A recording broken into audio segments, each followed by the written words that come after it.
Massive original emo duoge pa. Kendo kawuono adwaro lando gima serious, ng'ama konyo wuoyi wadi.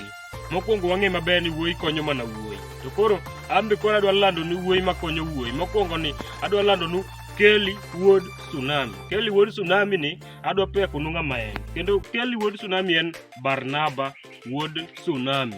Ma Jasagero original. Wanyisu ni kawuono adwaro pimo nu jopenji mang'ani en. Mokwongo nyieni pod dhi skul to gik mosetimo dongo moyo kata ng'at mosedo tich matiyo. Mokwongo an minena ni Barnaba Kelly Wuod Sunami osetimo na madongo. Kendo mokwongo ni kata koti marwako ni ene manotwang'o. Wayie maber ni wuoyi konyo wuoyi.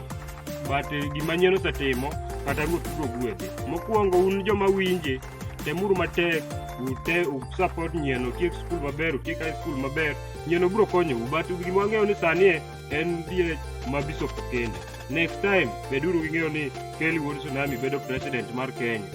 To beduru ging'eyo ni chieng' mobukore odwaro president e Kenya ikonu tame nikech ng'ano en nyien ma chunye ler sana, but mano podi. Next time abro duogo kendo abro kelonu gik moko kaka en. Kelly Wuod Sunami original ema bro duogo ni Massive original. But chieng' no abro bedo nyaka gi nyakwar guok tematek chieng' no yudi.